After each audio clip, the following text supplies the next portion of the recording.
তিনি দেশের একজন বড় ব্যবসায়ী, কিন্তু মুনাফার ধ্যান ধারণায় একেবারে শূন্য বলা চলে। একদিন তিনি তার প্রতিষ্ঠানের ঊর্ধ্বতন কর্মকর্তাদের ডেকে নির্দেশ দিলেন, কোনো গ্রাহক কিস্তি চলাকালীন মারা গেলে তার কিস্তির টাকা মাফ তো করতেই হবে, উল্টো টাকা দিতে হবে তার পরিবারকে। আবার গ্রাহক মারা না গেলেও যদি পরিবারের কেউ মারা যায়, সেক্ষেত্রেও গ্রাহককে টাকা দিতে হবে। নিশ্চিত কোম্পানির এমন লস দেখে তো সবার চোখ কপালে, কিন্তু তিনি তার সিদ্ধান্তে অটল।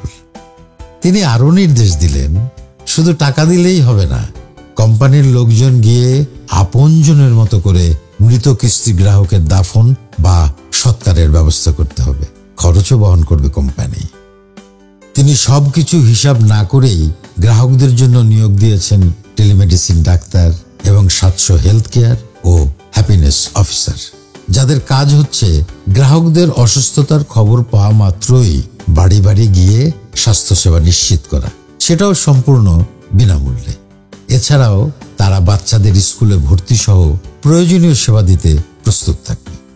তিনি এখানেও থামলেন না। প্রতিষ্ঠানের কর্মকর্তা ও কর্মচারীর পরিবারের কেউ মারা গেলে সাথে সাথে নগদ আর্থিক সহায়তা সহ যাবতীয় দাফন কাফন ও সৎকারের ব্যবস্থা করার নিয়ম চালু করলেন। তিনি নির্দেশ দিলেন, প্রতিষ্ঠানে কর্মরত কোনো কর্মকর্তা ও কর্মচারীও অসুস্থ হলে ফলমূল নিয়ে দেখতে যেতে হবে। একবারও ভাবেননি এর পেছনে খরচ কত হতে পারে। সবার জন্মদিন পালন করতে হবে সমানভাবে, নবজাতককে দিতে হবে উপহার। তার দৃষ্টিতে সবাই কোম্পানির অংশীদার, সবাই পাবে মুনাফার ভাগ। যে মানুষ মুনাফার হিসাব করে না, তিনি ব্যবসায়ী হন কিভাবে? মুনাফা নাকি তিনি ঠিকই করেন। এত খরচের বিনিময়ে প্রতিষ্ঠানের মুনাফা কম হলেও বড় মুনাফা হিসাবে তিনি দেখেন মানুষের মুখের হাসি। তার একটাই আবদার, থাকতে হবে হাসি মুখে। তাকে বলা হয় পরশ পাথর। তিনি যেখানেই হাত দেন সেটি সোনা হয়ে যায়। সিরিয়ালে দাঁড়িয়ে খাবার নিয়ে সবার সাথে বসে তিনি একই খাবার খেতে স্বাচ্ছন্দ্য বোধ করেন। গ্রাহক ও কর্মীদের ভালো রাখার চিন্তায় তিনি নিজেকে প্রতিনিয়ত ব্যস্ত রাখেন।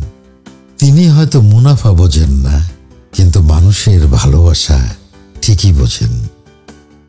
পর্দার আড়ালে থাকা এই মানুষটাকে আমরা সকলেই অন্তরের অন্তঃস্থল থেকে অনেক অনেক ভালোবাসি।